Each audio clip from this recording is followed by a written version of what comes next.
Hello student, तो पिछले video में हम लोग मॉडल सेट 4 का 10 नंबर तक क्वेश्चंस को कंप्लीट कर चुके थे। आज इस वीडियो में मॉडल सेट 4 में जो 10 से आगे का जो क्वेश्चंस आपका दिया हुआ उसका सॉल्यूशन देखें। चलिए तो हम लोग 11 नंबर क्वेश्चन देखते हैं। देखो 11 नंबर इस मॉडल सेट में सबसे आसान क्वेश्चन दिया हुआ, कह रहा एज या स्क्वायर मैट्रिक्स इफ। तो आप जानते हैं सर, कोई भी मैट्रिक्स स्क्वायर मैट्रिक्स कब होता है? जब सर उस मैट्रिक्स का नंबर्स ऑफ रो और नंबर्स ऑफ कॉलम आपस में इक्वल होना चाहिए। यदि सर कोई मैट्रिक्स है जिसका नंबर्स ऑफ रो और नंबर्स ऑफ कॉलम आपस में इक्वल है तो ऐसा मैट्रिक्स को हम लोग क्या बोलते हैं? स्क्वायर मैट्रिक्स बोलते हैं। तब इसको समझो, ये मैट्रिक्स है, इसका एलिमेंट्स आपका ए आई जे है और इस ऑर्डर का m बाई n। अच्छा, ये ऑर्डर क्या बताता है सर? m बताता है नंबर्स ऑफ रो, मतलब उस मैट्रिक्स में नंबर्स ऑफ रो की जो संख्या है वो m है, और ये क्या बताता है? Number of columns. मतलब ये मैट्रिक्स है जिसका नंबर्स ऑफ रो m है और नंबर्स ऑफ कॉलम्स क्या n है। ये स्क्वायर मैट्रिक्स होगा। कब होगा बताइए तो?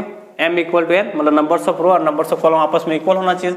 तो if m equal to n, तो m equal to n option आप मान लेना जो होगा सो। 12 नंबर क्वेश्चन देखिए। 12 नंबर क्वेश्चन आपसे कह रहा है which of the following values of x and y make the flowing pair of matrixes equal. चार गो ऑप्शन दिया हुआ, कौन सा वैल्यूज के लिए सर जो गिवन मैट्रिक्सेस है वो इक्वल होगा, ठीक ना। तो देखो दो मैट्रिक्स आपका दिया हुआ, मैं इसको इक्वल कर देता हूँ पहले और x और y का वैल्यू निकाल देते हैं। तो ये आपका 3x + 7 5 y + 1 2 - 3x equal to, इसका एलिमेंट्स लिख रहा हूँ सेकेंड मैट्रिक्स का, y मतलब 0 y - 2 8 4 और x और y का वैल्यू हमको निकालना है। देखो इस टाइप के क्वेश्चंस को दो बात आप समझिए। पहला सर देखो x यहाँ भी दो मैट्रिक्स इक्वल है तो इसका कोरस्पॉन्डिंग एलिमेंट हम सेम कर देंगे। देखो x का वैल्यू यहाँ से भी फाइंड होगा और यहाँ से भी फाइंड होगा, y का वैल्यू यहाँ से फाइंड होगा और यहाँ से, दो इक्वेट करेंगे तो यहाँ से, मतलब दो तरह से आप x और y का वैल्यू फाइंड कर सकते हैं। देखिए एक बात ध्यान रखो सर कि x का वैल्यू हम लोग फाइंड करें और दोनों केसेस में यदि सेम वैल्यू आता है तो x का वैल्यू हो जाएगा, और ये y का वैल्यू फाइंड करेंगे दोनों केसेस में y का वैल्यू सेम आता है तो y का x और y का वैल्यू निकल गया। कभी ऐसा भी हो सर कि x का वैल्यू आप निकालें तो दोनों केसेस में अलग अलग वैल्यू है, उस केसेस में बोलते हैं कि सर इसका वैल्यू हम लोग नहीं फाइंड कर सकते, मतलब नॉट पॉसिबल टू फाइंड। या y का डिफरेंट वैल्यू आ गया तो भी हम लिख देंगे sir not possible to find. समझ गए बात को? चलिए हम इसका वैल्यू निकाल के देखते हैं। देखो इसका कोरस्पॉन्डिंग एलिमेंट 0 होगा तो लिख देंगे सर 3x + 7 = 0। तो this implies sir 3x equal to -7 होगा। x का वैल्यू आप निकालेंगे सर तो -7/3। अच्छी बात है, एक वैल्यू निकल गया सर x का। और नेक्स्ट में यहाँ से भी हम x का वैल्यू निकाल लेते हैं और देखते हैं सर इक्वल है कि नहीं। इक्वल रहेगा तो अच्छी बात है। अब देखो यहाँ से 2 - 3x = 4 आप लिख सकते हैं सर -3x, ये 4 इधर 2 राइट साइड भेज दो तो -2 हो जाएगा। दिस इंप्लाइज -3x = 2, तो x का वैल्यू आप लिखेंगे तो -2/3। अब देखिए आप गौर से देखो इसका, सर एगो x का वैल्यू -7/3 है और एगो x का वैल्यू -2/3। क्या लगता है आपको दोनों वैल्यू इक्वल है? नहीं है सर। यदि इक्वल रहता तो हम आगे बढ़ते, इक्वल नहीं है सर तो हम ऑप्शन में जो आपका देखिएगा बी नंबर जो ऑप्शन है नॉट पॉसिबल टू फाइंड, तो आप लिख देना not possible to find. Clear? यदि यहाँ सेम आ जाता, यदि यहाँ हम लोग का दोनों का ऑप्शन क्या आ जाता सेम, तो हम लोग फिर y का वैल्यू निकालते हैं। y का वैल्यू देखो आप यहाँ से निकाल सकते हैं। पहले देखो अब मैं ऐसा ही बता देता हूँ, 5 इक्वल टू, या फिर मैं लिख देता हूँ 5 इक्वल टू हो जाएगा सर y - 2। तो आप y का वैल्यू निकालेंगे ना तो ये 2 इधर आ जाएगा, तो 5 + 2 तो y का वैल्यू आपको 7। अच्छी बात है, ये 7 आ गया। यहाँ से देखो y का वैल्यू आप निकालेंगे तो y + 1 = 8। देखो इसका कोरस्पॉन्डिंग एलिमेंट y + 1 का कोरस्पॉन्डिंग एलिमेंट 8, तो यहाँ से आप y का वैल्यू निकालेंगे तो y = 7। मतलब ये ठीक है सर, दोनों केसेस में y का वैल्यू 7 आ गया। अच्छी बात है। यहाँ भी सर दोनों केसेस में यदि सेम आ जाता आंसर ना, तो x का जो वैल्यू सेम आता है और y का वैल्यू से वो आंसर हो जाता, लेकिन सर ऐसा हुआ नहीं, इसीलिए नॉट पॉसिबल टू फाइंड। उम्मीद है कि आप समझ गए होंगे। चलिए अच्छी बात है।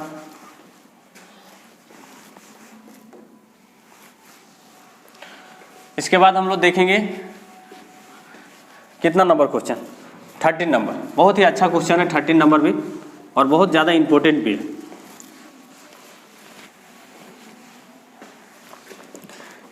ये कह रहा है सर कि the number of all possible matrixes of order 3/3, all possible matrixes of order order 3x3 with each entry, entry means element, entry means क्या, एलिमेंट 0 और 1। इस एंट्री के लिए सर 3x3 कितना मैट्रिक्सेस बन सकता है ना, ऑल पॉसिबल और number of all possible matrixes, कोई किस ऑर्डर का, 3x3। आप बताइए कोई मैट्रिक्स ए है, इसके पास 3x3 मैट्रिक्सेस मतलब 3 रो होगा, सपोज करो ये 3 और 3 कॉलम, नहीं यही ना 3x3 मैट्रिक्स है। अच्छा इसके पास 9 एलिमेंट्स होगा, 9 एलिमेंट्स, अरे यार 9 वैकेंट आप कह सकते हैं। अच्छा यहाँ आपका जो भर सकते हैं ये जो एलिमेंट्स होगा 0 होगा और 1 होगा, यहाँ भी 0 और 1 होगा, इसी तरह से 0 और 1, 9 प्लेसेस में आपको भरना होगा। तो number of all possible matrixes यदि आप बात करें, नंबर ऑफ मैट्रिक्सेस तो कितना होगा सर, देखो इस वैकेंट को भरने के लिए मतलब उस एलिमेंट को भरने के लिए 9 एलिमेंट है ना, इस मैट्रिक्स में कितना एलिमेंट है, 9 एलिमेंट है। कैसे पता करते हैं ये भी आपको पता है ना, ये 3x3 है तो 9 एलिमेंट्स है। इस एलिमेंट्स को भरने के लिए मेरे पास जो तरीका हो कितना सर, 2। इस मैट्रिक्स को भरने के लिए तरीका 2, इस एलिमेंट्स को और इस एलिमेंट को, इस टाइप से कितना element dot dot dot up to कितना 9 टाइम्स या फिर 9 टर्म्स, 9 टाइम्स इस टाइप से आप लिखेंगे। तो आप 9 टाइम्स भरेंगे तो 2 के पावर कितना होगा 9, और 2 के पावर 9 को यदि आप इसको आप सॉल्व करेंगे तो 512 आएगा, 512। इसका ऑप्शन आप देख लीजिएगा 512 जिसमें रहेगा। यही क्वेश्चन देखो, यही क्वेश्चन ऑर्डर यदि आपसे पूछता, ये ऑर्डर कहता सर कि all possible matrix of order 2x2 और एंट्री सेम रहता, तो आप खुद बता सकते हैं सर कि नंबर ऑफ मैट्रिक्सेस क्या होगा, all possible number of matrixes कितना होता बोलो तो 2 के पावर 4, 4x4 रहता तो 2 के पावर 16 है ना। तो इस टाइप से क्वेश्चंस आपका रहेगा तो आप आसानी से बना सकते हैं। क्लियर, आप समझ गए। चलिए 14 नंबर हम लोग क्वेश्चन देखते हैं। 14 नंबर आपसे कह रहा है if A, B are symmetric matrices, are symmetric matrices of same order, then AB minus BA each। AB minus BA क्या होगा, ऑप्शन मैं आपको बता देता हूँ। पहला क्या रहा, skew symmetric matrix, symmetric matrix, zero matrix, identical matrix. तो देखो जीरो मैट्रिक्स तो होगा नहीं क्योंकि ये दोनों सर बराबर होता नहीं इन जनरल, तो आइडेंटिकल मैट्रिक्स भी नहीं हो सकता, तो दोनों सिमेट्रिक मैट्रिक्स हो सकता है, स्क्यू सिमेट्रिक मैट्रिक्स होता है, ठीक है ना। तो देखो एक बात ध्यान रखना, मैं इसको प्रूव भी कर दूंगा, बट आप एक बात ध्यान रखो, देखो यहाँ माइनस यदि इस क्वेश्चंस में यहाँ माइनस रहे, यहाँ माइनस रहे तो ये सर ऑप्शन होगा skew symmetric matrix, skew symmetric matrix, बीच में माइनस रहे तो। और यदि सर यही क्वेश्चन में AB प्लस BA रहे, AB plus BA, AB plus क्या BA, तो ऐसा ये मैट्रिक्स जो होगा सर वो सिमेट्रिक मैट्रिक्स, सिमेट्रिक मैट्रिक्स ध्यान में रहेगा। माइनस रहेगा तो स्क्यू सिमेट्रिक मैट्रिक्स, प्लस रहेगा तो सिमेट्रिक मैट्रिक्स। क्लियर है। अच्छा सर कैसे आप कहते हैं, है ना, इसको मैं प्रूफ कर देता हूँ, आसान है, कोई दिक्कत नहीं, आप इसका प्रूफ आप देख लो। जैसे समझो पहले आपका गिवन में आप बात करेंगे सर, तो दोनों सिमेट्रिक मैट्रिक्स, दोनों सिमेट्रिक मैट्रिक्स A और B क्या है, सिमेट्रिक मैट्रिक्स है, तो A और B सिमेट्रिक मैट्रिक्स है। मैं इसका सॉल्यूशंस कर दूं तो लिख देंगे sir since A and B are symmetric matrix, या सिमेट्रिक मैट्रिक्सेस लिख देते हैं of same order, of same order. तो सेम ऑर्डर तो आप देन लिख सकते हैं सर, सिमेट्रिक मैट्रिक्स क्यों बोलते हैं, A डैश बराबर ये होगा एंड B डैश बराबर B। स्क्यू सिमेट्रिक मैट्रिक्स तो क्या होता, A dash equal to minus A, B dash equal to minus A। आपको सर इसको देखना है कि ये सिमेट्रिक होगा, स्क्यू सिमेट्रिक होगा, तो मैं इसको P मान लेता हूँ, P equal to AB minus B, और P dash equal to the P आ गया तो सिमेट्रिक मैट्रिक्स होगा, और P dash equal to minus P आ गया तो क्या होगा, स्क्यू सिमेट्रिक मैट्रिक्स। तो हम लोग दोनों साइड क्या करते हैं, डैश मतलब ट्रांसपोज करते हैं, डैश मतलब ट्रांसपोज है ना, AB माइनस BA का dash. P dash equal to, आप जानते हैं सर कि यहाँ माइनस प्लस रहता है, दोनों पे डैश हो जाता ना, तो ए बी का डैश हो जाएगा माइनस बी ए का डैश। आप ये भी जानते हैं सर P डैश बराबर, देखो ए बी आप इधर समझ लो, ए बी का यदि सर डैश रहता ना तो क्या होता है सर बी डैश ए डैश पलट जाता है ना, बी डैश ए डैश, तो आप इसको लिख सकते हैं सर बी डैश ए डैश माइनस इसको लिख सकते हैं सर ए डैश बी डैश। क्लियर है? अच्छा, ये दोनों मैट्रिक्स सर कैसा है, दोनों मैट्रिक्स आपका क्या सिमेट्रिक मैट्रिक्स है। इधर मिटा दे रहा हूं, तो आप क्या लिख सकते हो P इक्वल टू देखो B डैश इक्वल टू, देखो यहां से लिख सकते हैं B dash equal to B, तो ये हो गया सर B और A dash equal to minus A dash को A लिख सकते हैं A B। क्लियर है? P डैश इधर है, dash equal to minus common लो, माइनस कॉमन लें तो सर A B होगा माइनस B हो, माइनस कॉमन लेने का मतलब क्या होता है, जो माइनस रहता है वो प्लस हो जाता है, प्लस रहता है वो माइनस हो जाता नहीं, तो P डैश इक्वल टू आप लिख सकते हैं सर माइनस P, तो P dash equal to minus P आ गया।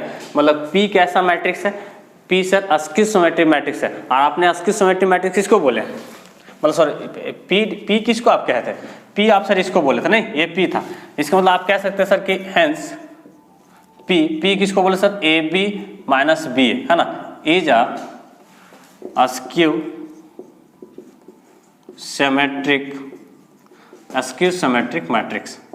क्लियर? आप समझ गए है ना, अस्क्यू सिमेट्रिक मैट्रिक्स, आप प्लस रहेगा तो क्या होगा सिमेट्रिक मैट्रिक्स, है ना। तो इस टाइप के क्वेश्चंस को आप खुद ऐसा ही याद रखना, जितना जरूरी नहीं कि सर आपको याद है तो ये सब करने की जरूरत नहीं याद है तो आप थोड़ा सा सिंप्लीफाई करके देख सकते हैं कि सिमेट्रिक हो अस्क्यू सिमेट्रिक हो, मैंने लेकिन आपको बता दिया।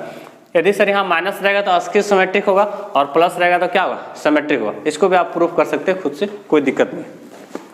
चलिए हम लोग नेक्स्ट में आते हैं 15 नंबर क्वेश्चन। ये बहुत ही आसान क्वेश्चन है।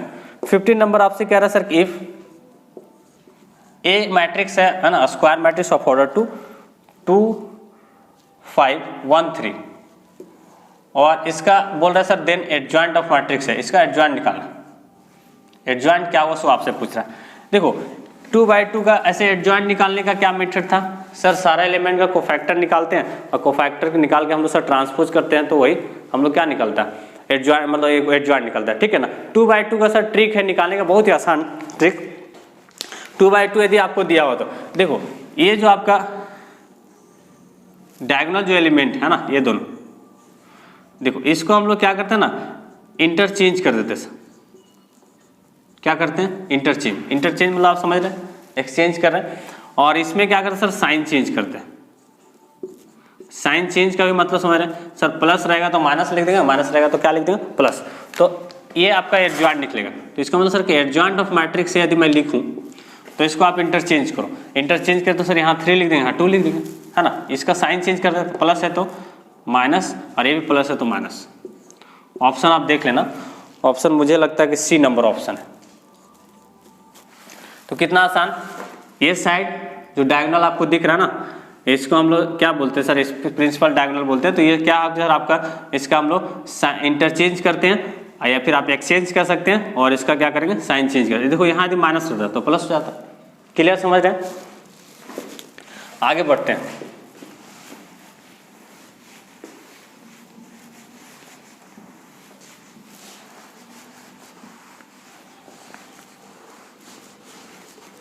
कितना नंबर क्वेश्चन होगा 16। अब और आसान रहेगा, ये तो और ही आसान है। 16 let A be a square matrix of order 3/3। Let A be a square matrix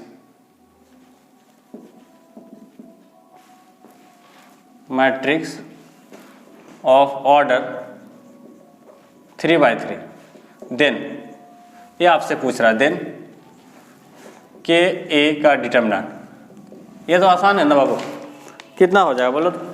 हो जाएगा सर के टू दी पावर किस ऑर्डर का 3/3, तो 3 लिख देंगे और ए का डिटरमिनेंट। इन जनरल भी आपको बताए थे, इस टाइप से क्वेश्चन जनरल याद रखना कि सर कोई मैट्रिक्स स्क्वायर मैट्रिक्स है ऑफ ऑर्डर n/n, है ना। तो इसका सर के ए का डिटरमिनेंट कितना होगा, के टू दी पावर n और ए का डिटरमिनेंट। ये जनरल में आप इसको याद रख सकते हैं, आसान, ठीक है ना। चलिए इसके बाद हम लोग आगे बढ़ते हैं। कितना नंबर क्वेश्चन हो जाएगा? 17।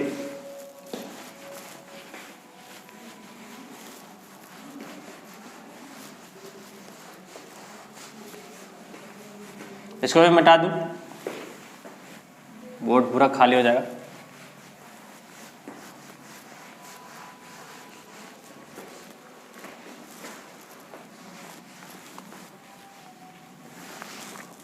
सेवेंटीन ना, आसान क्वेश्चन है ना। ये कह रहा 17 में देखो ए मैट्रिक्स है, इफ ए, इसका अंदर एलिमेंट्स लिखा हुआ साइन अल्फा माइनस, अच्छा कॉस अल्फा है, यहाँ कॉस अल्फा है, कॉस अल्फा 2 बार लिख दिया, cos alpha minus sine alpha,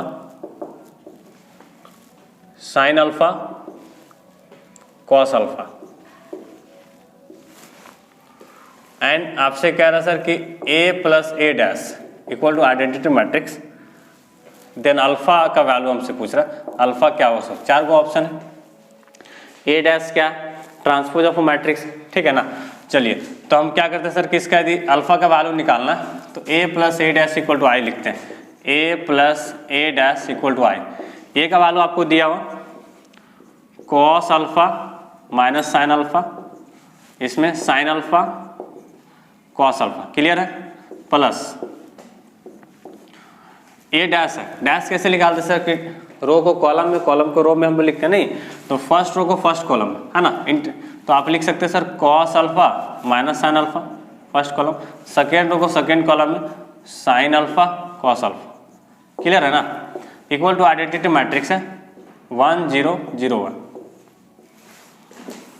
अब देखो दोनों को ऐड करो, कोरस्पॉन्डिंग एलिमेंट ऐड होता है कॉस अल्फा 2 कॉस अल्फा, अच्छा minus sine alpha plus sine alpha, बता सकते क्या हुआ 0 sir, sign alpha minus sine alpha 0, और यहाँ क्या होगा 2 कॉस अल्फा बराबर 1 0 0 1, क्लियर है। 2 मैट्रिक्स सर इक्वल है, कोरस्पॉन्डिंग एलिमेंट सेम होगा, तो आप लिख सकते हैं सर 2 कॉस अल्फा बराबर 1। यहाँ से देखो 2 कॉस अल्फा इक्वल टू 1, दोनों में सेम आएगा, 0 0 आप दिख रहा है, तो कॉस अल्फा का वैल्यू आप निकालोगे तो कितना आएगा 1/2 कॉस अल्फा, कितना डिग्री का वैल्यू कॉस में 1/2, बोलिए सर कितना 60 ना, 60 को π/3 लिखते हैं रेडियन में, तो अल्फा का वैल्यू कितना आ जाएगा π/3। ऑप्शन देख लीजिएगा, बी नंबर ऑप्शन है। मैंने क्या किया, जो आपका क्वेश्चंस दिया हुआ था उसी की मदद से हम लोग क्या किया, इसका वैल्यू निकाल लिया, क्लियर है। चलिए नेक्स्ट हम लोग आते हैं 18 नंबर, ये भी आसान है। 18 इफ ए का वैल्यू आपको दिया हुआ A equal to alpha beta gamma minus alpha is such that A square equal to identity matrix, then option आपको दिया हो इक्वेशन टाइप का, उसमें आपसे कह रहा है, देखो कितना आसान है, आप ए स्क्वायर है ना, ए स्क्वायर इक्वल टू आई,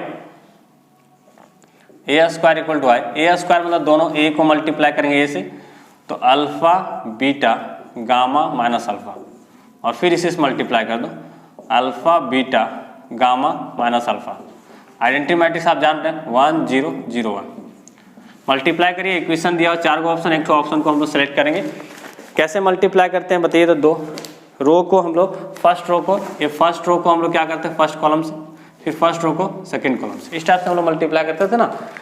तो फर्स्ट रो को फर्स्ट कॉलम से करिए, डायरेक्शन को ध्यान रखते हो, तो अल्फा को अल्फा से करेंगे तो सर अल्फा स्क्वायर, बीटा को गामा से करेंगे तो प्लस हो जाएगा बीटा इंटू गामा, फिर फर्स्ट रो को सेकंड कॉलम से तो अल्फा इंटू बीटा और बीटा इंटू गामा माइनस में होगा, माइनस आप अल्फा इंटू बीटा भी लिख सकते हैं, फिर सेकेंड रो को फर्स्ट कॉलम से तो ये आप क्या गामा अल्फा होगा, गामा अल्फा माइनस फिर अल्फा गामा या फिर गामा अल्फा, जो आप लोग लिखना लिख सकते हैं, इंटू में कोई दिक्कत नहीं।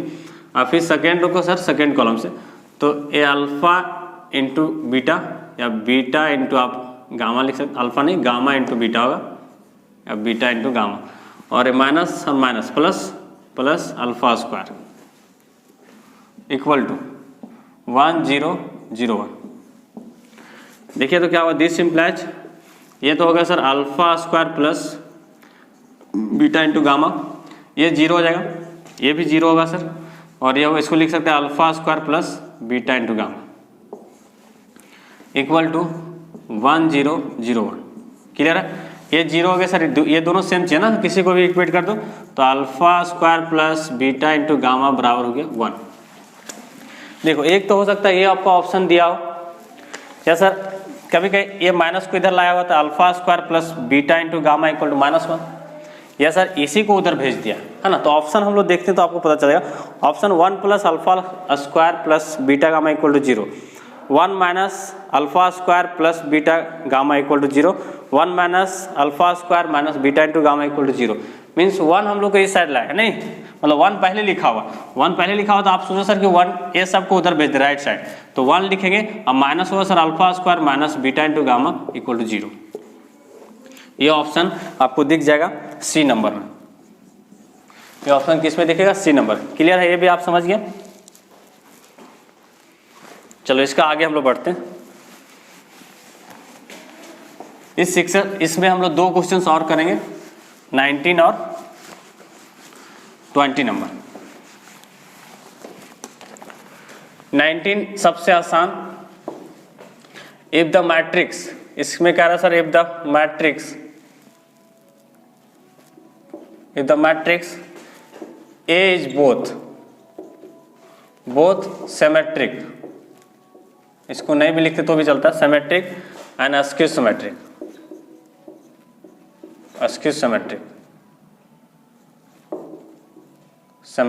देन ऐसा मैट्रिक्स सर जो सिमेट्रिक एंड अस्क्यू सिमेट्रिक दोनों हो। पहला ऑप्शन बोला A is a diagonal matrix, A is a zero matrix, A is a square matrix, none of these. तो ऐसा मैट्रिक्स आप याद रखना जो सिमेट्रिक और अस्क्यू सिमेट्रिक दोनों हो सर, वो जीरो मैट्रिक्स होता है। तो इसका बी नंबर ऑप्शन होगा, ए इज अ जीरो मैट्रिक्स। क्या होगा? Zero matrix. Zero matrix sir symmetric भी होता और askew symmetric matrix. Clear? 20 number question देखते हैं। देखो ये सबसे आसान क्वेश्चन रहता है। इफ आपसे कह रहा है सर दो डिटरमिनेंट इक्वल है, 2x इक्वल टू 6 to 18 6। आपसे कह रहा सर देन x का वैल्यू क्या होगा, इसको पूछ रहा है। x में 4 को ऑप्शन दिया हो। देखिए 2/2 का डिटरमिनेंट है और दोनों डिटरमिनेंट इक्वल है, तो 2/2 का डिटरमिनेंट हम लोग कैसे सॉल्व करते हैं सर? क्रॉस मल्टीप्लिकेशन करते थे। तो आप क्या करना सर, यहाँ क्रॉस मल्टीप्लिकेशन करना, इसको इससे मल्टीप्लाई करते थे इस टाइप से, इसको इससे करते नहीं, तो x इंटू एक्स करेंगे तो x स्क्वायर होगा, इधर साइन चेंज करते तो माइनस होगा 36 इक्वल टू, इधर आप करेंगे तो 36 है ना, इस टाइप से गुना करते हैं, और ये -36।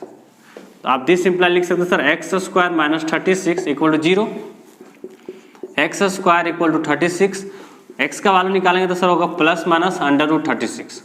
तो एक्स इक्वल टू वैल्यू क्या होगा सर, प्लस माइनस 36 का स्क्वायर रूट कितना, 6। ऑप्शन देखना चाहते हैं तो आप देख सकते हैं बी नंबर ऑप्शन होगा। क्लियर है? चलिए, तो उम्मीद करते हैं कि ये क्वेश्चंस आपको, जितना मैंने आपको क्वेश्चंस बताने का कोशिश किया वो आपको समझ में आया होगा। चलिए हम लोग फिर मिलते हैं नेक्स्ट वीडियो में।